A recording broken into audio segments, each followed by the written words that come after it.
सबको जय मसीह की। आइए हम आज के वचन में जाएंगे।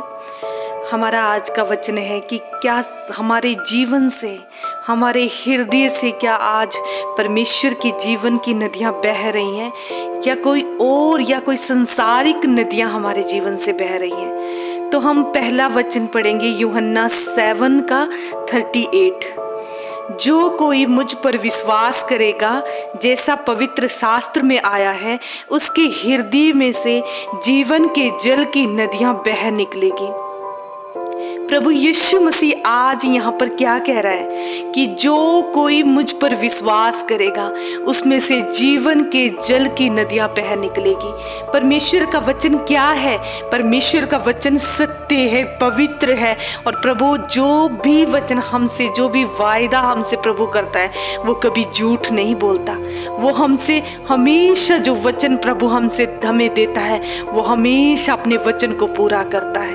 लेकिन आज हमें खुद को जांचना होगा कि क्या मेरे जीवन से जल का सोता बह रहा है, या कुछ और मेरे जीवन से बह रहा है, या क्या है, या मेरा हृदय आज क्या है? मेरे हृदय में खालीपन है। हम सब एक एक अपने जीवन के बारे में, अपने अंदर की हालातों के बारे में जानते हैं कि क्या और कैसी है। क्या हमारे जीवन आज सूखापन है, या हमारे अंदर से आज जीवन का जल का सोता बह रहा है या नहीं? देखो प्रभु यीशु ने यहाँ क्या बोला, जो मुझ पर विश्वास करेगा। क्या कोई और शर्त तो नहीं रखी ना प्रभु ने, कि कोई और कुछ बोला हो कि यदि तुम्हें पूरा ज्ञान, पूरी बाइबल के वचन तुम्हें पता हो, या तुम्हें पूरे बाइबल का कथाएं पता हो, सब के बारे में तुम्हें पता हो, कुछ भी शर्त परमेश्वर यहाँ नहीं रखता। लेकिन प्रभु की एक शर्त प्रभु ने यहाँ पर रखी है कि जो कोई मुझ पर विश्वास करेगा, वो कैसे होंगे? वो सूखे हुए नहीं होंगे, लेकिन उसके हृदय से जीवन के जल का सोता बह निकलेगा। और यदि हमारा वो अनुभव नहीं है, और यदि हमें कुछ और भी महसूस हमारे जीवन से नहीं हो रहा है, तो हमें नम्र होकर प्रभु के चरणों में बैठना है। हमें प्रभु से प्रार्थना करनी इस वचन के मुताबिक कि प्रभु, आपने हमसे ये वायदा प्रभु किया है, आपने पवित्र बाइबल में ये वायदा हमसे किया है, लेकिन मेरे अंदर तो क्या है? मेरे अंदर सूखापन है। कोई सोता प्रभु मुझे अपने हृदय से बहता हुआ नहीं नजर आ रहा है। तो उसके लिए हमें रोज परमेश्वर के चरणों में बैठकर हमें ये वचन पढ़ना है कि जो कोई भी प्रभु पर विश्वास करेगा, उसके हृदय में से जीवन की जल की नदियां बहेंगी। यदि हम 37 को भी पढ़ते हैं, यहाँ पर हमने 38 पढ़ा, इससे ऊपर वाला पद भी यदि हम पढ़ते हैं, वहाँ पर भी यही लिखा है कि जो कोई प्यासा हो वो मेरे पास आए और पिए। शर्त क्या है? कि जो कोई प्यासा हो, जो कोई मुझ पर विश्वास करेगा, जैसा पवित्र शास्त्र में है कि उसके हृदय से जीवन की जल की नदियां बह निकलेंगी। यहाँ पर क्या लिखा है कि उसके जीवन से, उसके हृदय से नदियां निकलेंगी। एक नदी नहीं कहा यहाँ पर, बहुत सारी नदियों के विषय में यहाँ पर लिखा है।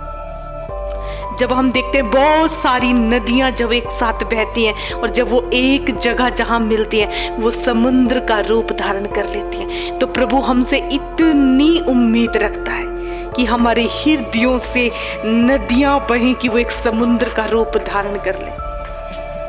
और हमारे हृदय से आज हम दुनिया संसार में क्या देखते हैं?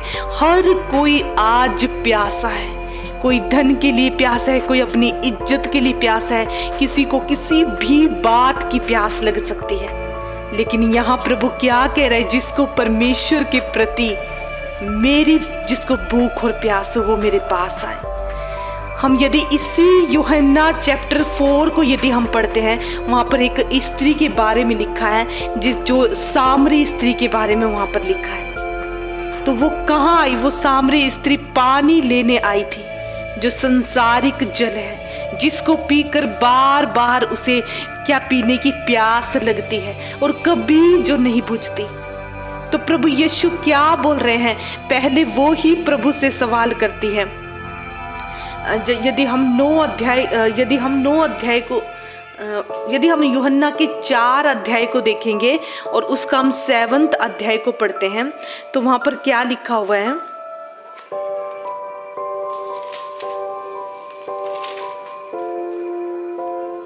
वहां लिखा है, इतने में एक सामरी स्त्री जल भरने आई।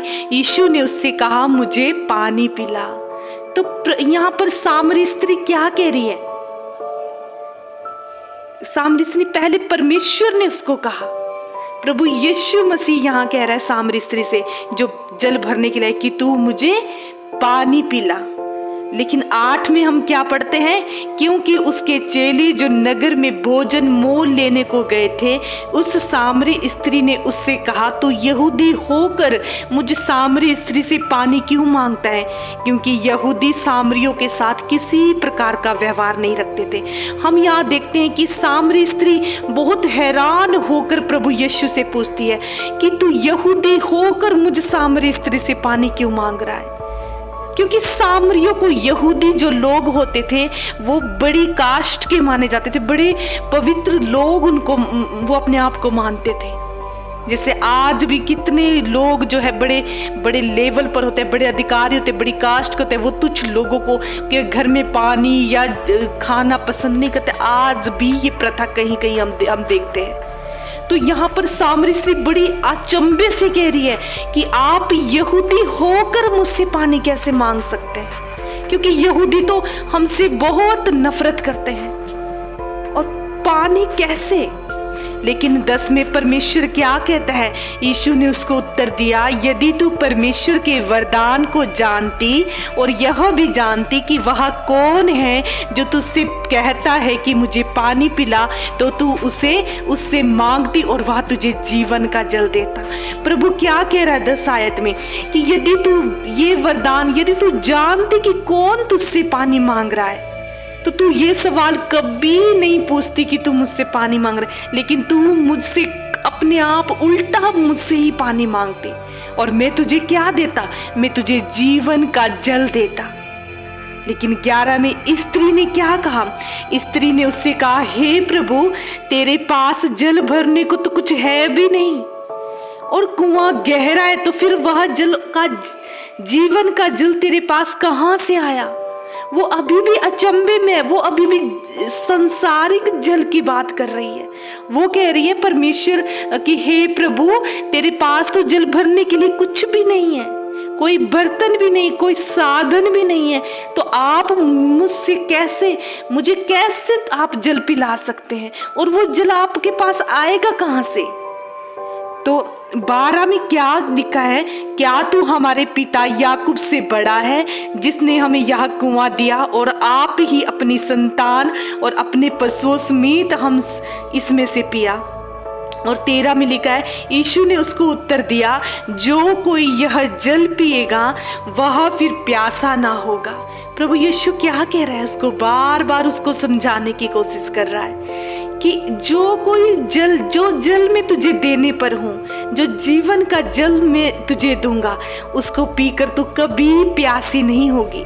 लेकिन जो जल तू भरने के लिए, संसारिक जल तू भरने के लिए आई है, इसको पीकर तुझे बार बार प्यास लगेगी और तेरी प्यास कभी नहीं बुझेगी।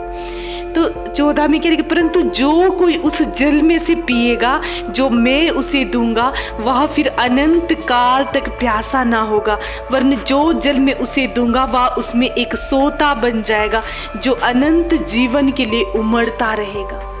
कितनी अद्भुत बात परमेश्वर कह रहा है कि जो जल मैं तुझे दूंगा उसमें से, उससे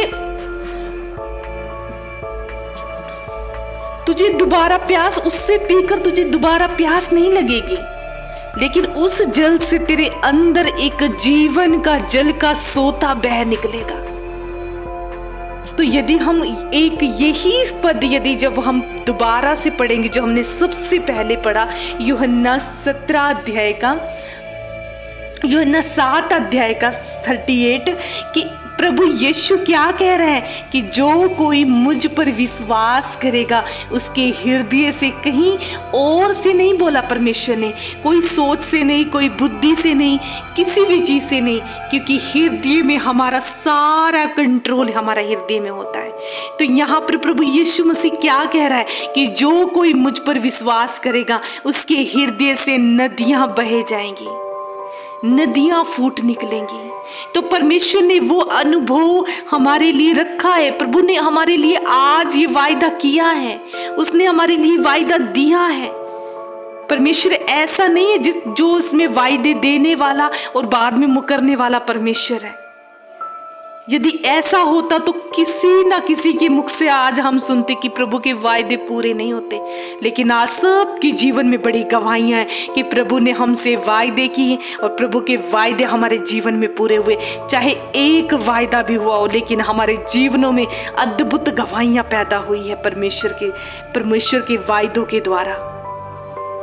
प्रभु ने एक वायदा यहाँ पर किया है कि वो भी एक ऐसी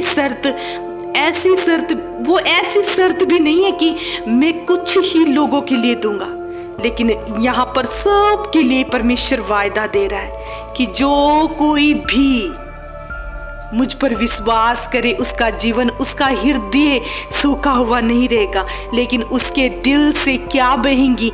नदियां बहेंगी, जीवन के जल की नदियां बहेंगी। तो इन दिनों जब हम प्रभु के चरणों में बैठते हैं, इन दिनों हमें इस वायदे को लेकर प्रभु के पास बैठना है कि प्रभु आपके वायदे झूठे नहीं हैं, आप सत्य वायदे करते और आपके वचन पूरे होते हैं। लेकिन यदि आज भी हम अपने जीवनों को झांक के देखें तो हमारे जीवन से आज कौन सी नदियां बह रही हैं? कहीं हमारे जीवन से आज जलन, नफरत, ईर्ष्या, संसारिक नदियां तो नहीं बह रही हैं।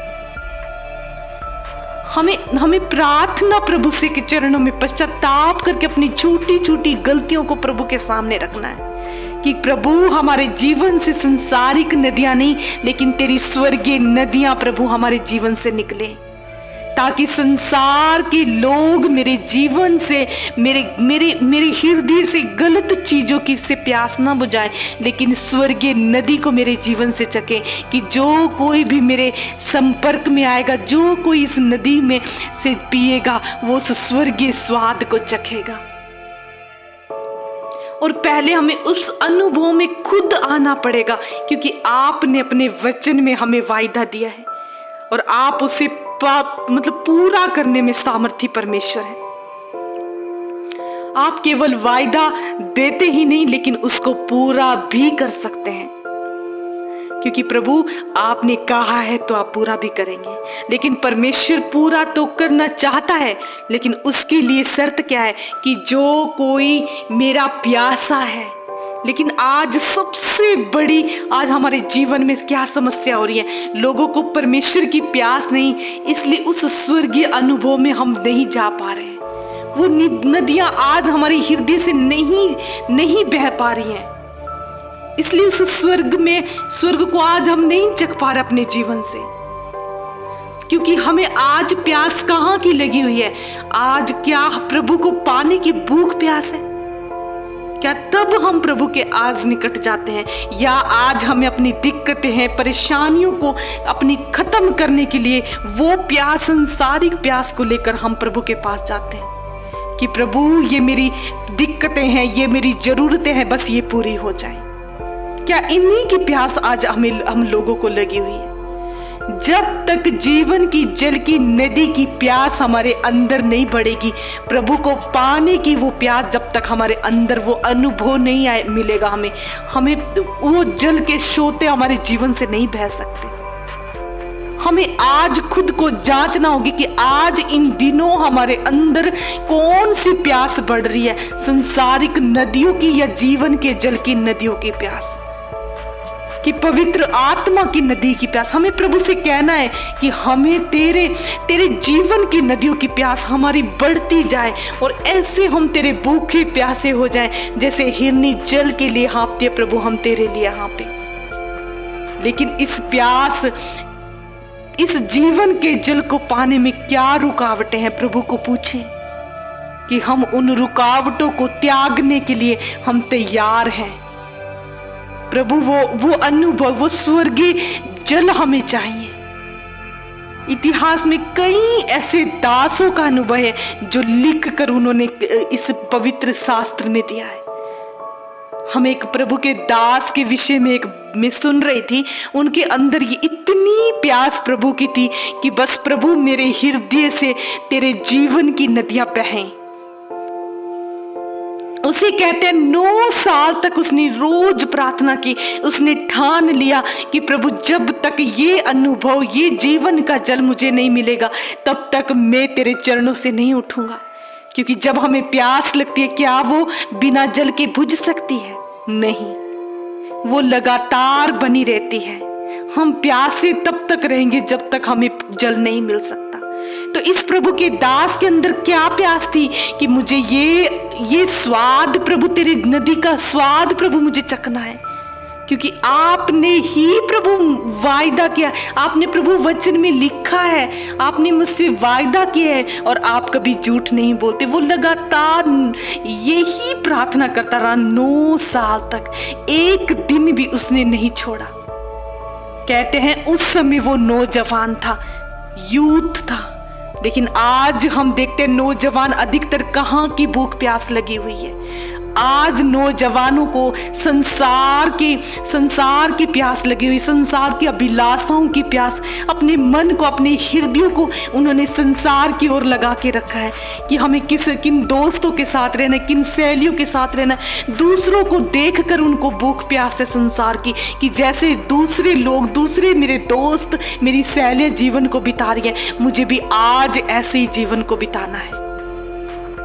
आज हमारे अंदर यही कमी है कि जब हम प्रभु के चरणों में बैठते हैं तब तो हमें प्रभु की प्यास लग जाती है, प्रभु के हम हो जाते हैं। लेकिन जब हम संसार में जाते हैं तो हमारा पूरा ध्यान संसार खींच लेता है। यदि हम दानियल के जीवन से देखें, वो नौजवान था, सुंदर था, प्रवीण था, कहते हैं बुद्धिमान था। उसके अंदर इतनी भूख प्यास परमेश्वर की थी कि उसने अपने खाने में भी समझौता नहीं किया प्रभु के साथ, और किसी के सामने उसने दंडवत नहीं किया। उसने मौत तक को गले लगा दिया, लेकिन वो झुकना नहीं चाहता था किसी के सामने। इतनी सी बात के लिए उसने मौत को तक को हाँ कह दी। इतनी भूख प्यास परमेश्वर को पाने के लिए कि दिन में 3 बार प्रभु के पास बैठना, अपने काम के साथ साथ प्रभु को भी अपना मुख दिखाना। इतनी गहरी प्यास जब हमारी हो जाती है, कहते हैं स्वर्ग से परमेश्वर का दूत उसकी गवाही बनकर, दानियल की गवाही लेकर स्वर्ग से पृथ्वी पर उतर गया। उसके जीवन को देखकर, नौजवान था, यूथ था, सुंदर था, कुछ भी कर सकता था अपने जीवन में, लेकिन कुछ भी निर्णय नहीं लिया। लेकिन एक बात पर खड़ा रहा, ठान लिया कि मैं प्रभु के अलावा किसी को भी अपने जीवन का उत्तम समय नहीं दूंगा, किसी के सामने नहीं झुकूंगा, किसी के साथ कोई समझौता नहीं करूंगा। लेकिन यदि हम खुद को देखें, हम कभी प्रभु की ओर हो जाते हैं और कभी हम संसार की ओर हो जाते हैं।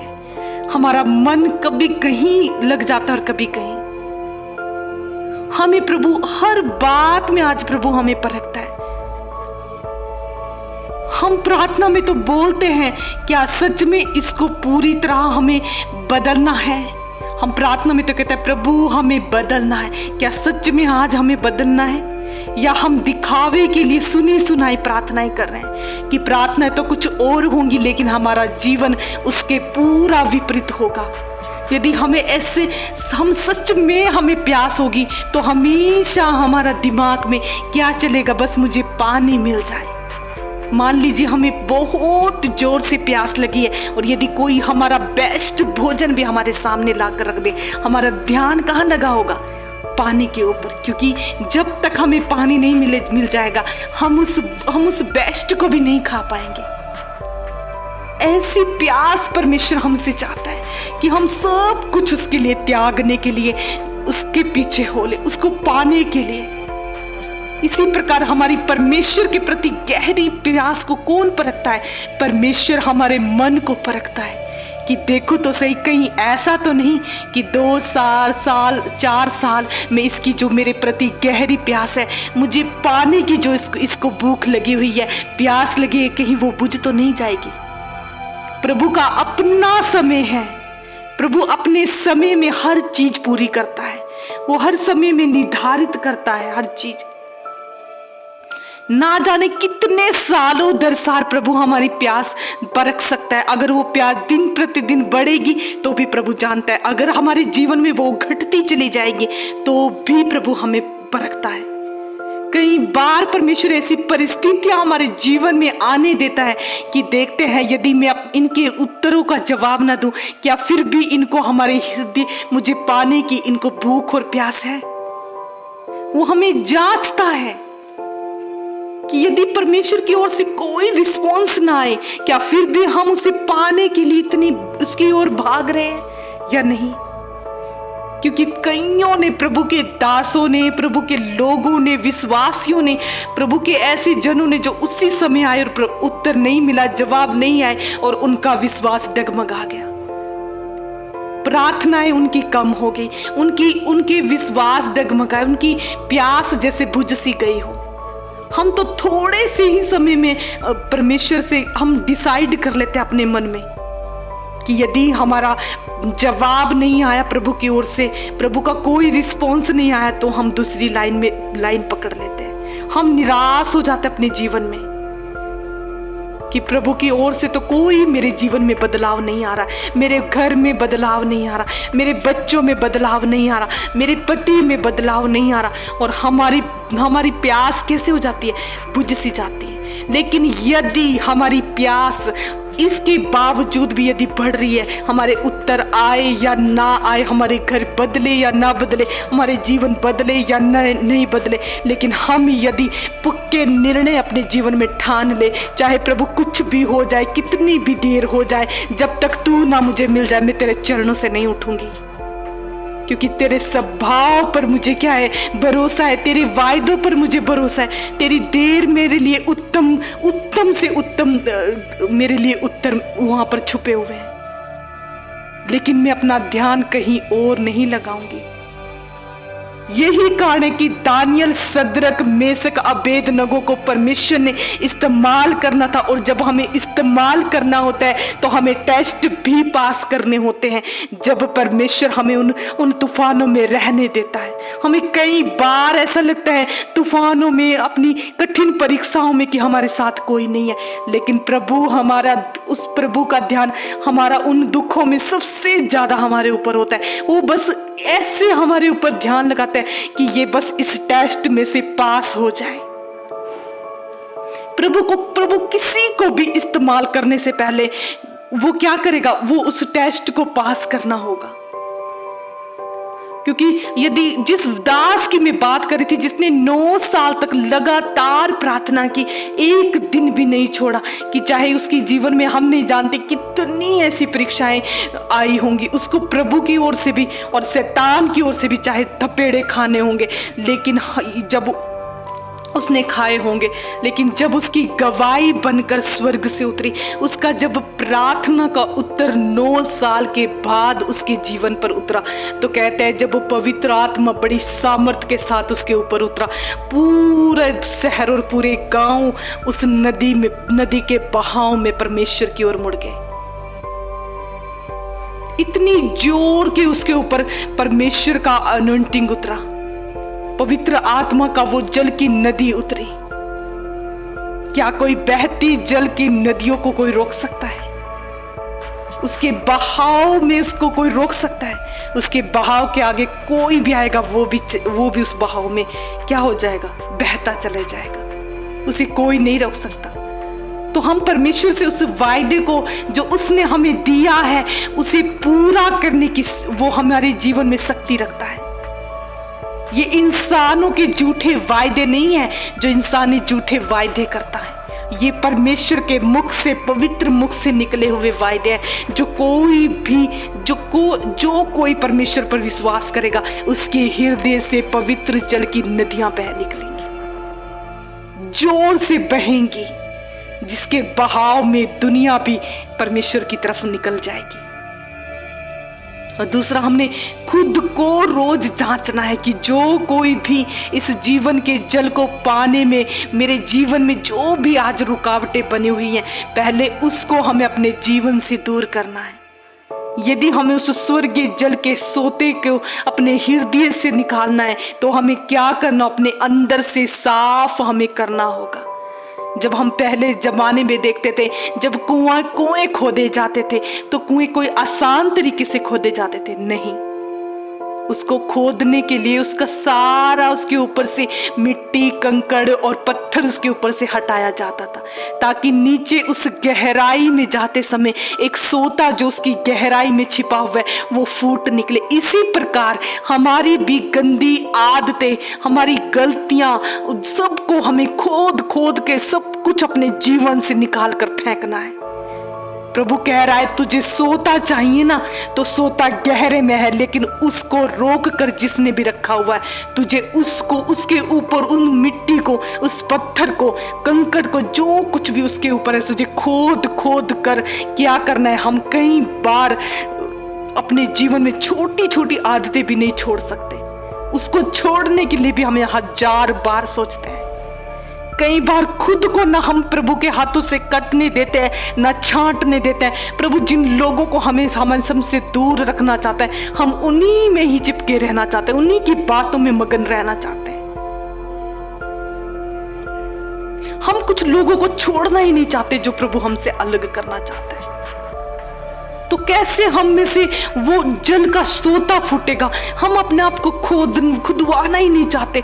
प्रभु हमारे अंदर की उस गहराई को हमें साफ कर, कि उस गहराई से शुद्ध और पवित्र और निर्मल जल के सोते निकल जाए। हमें अंदर से खोद प्रभु, हमारे अंदर के छिपे हुए कंकड़, पत्थर और पापों को हमारे सामने प्रकट कर, कि क्या गलतियां प्रभु आज हमारे जीवन में है, जो हमारे उस जीवन के सोते को निकलने के लिए क्या करे, रुकावटें बनी हुई हैं। कि जो कोई भी प्रभु मैं अपनी इच्छा से कर रही हूँ, जो कोई भी मेरी कमियां हो, मेरी गलत आदतें हों, या उस सोते को जो सोते को क्या करके रखा है, रोक के रखा हुआ है। प्रभु से कहे, प्रभु तूने तो वायदा किया कि मैं सब कुछ करने में सामर्थ्य हूँ, लेकिन वो पूरा ऐसे ही नहीं करेगा, हमारी मौज मस्ती के जीवन को जीते हुए नहीं करेगा।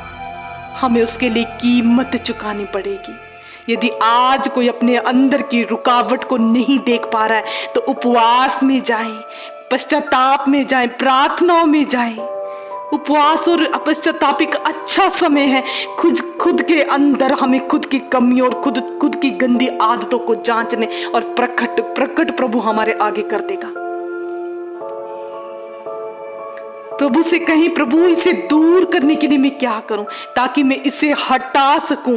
हमें जब तक हम उपवास में नहीं जाएंगे, हम पश्चाताप में नहीं जाएंगे, हम अपने जीवन में क्या नहीं देख पाएंगे, वो अंदर से उन कंकड़, पत्थर और पाप को हम अपने जीवन में नहीं देख पाएंगे।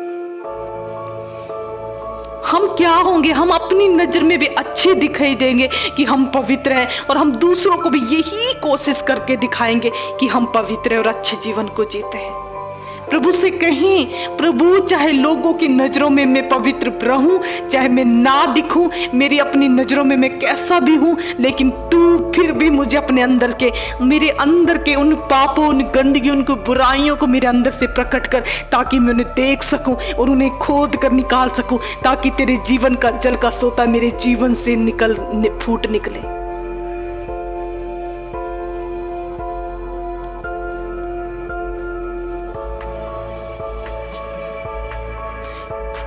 प्रभु इन सारे वचनों के द्वारा हमें आशीषित करें। सबको जय मसीह की। आमीन।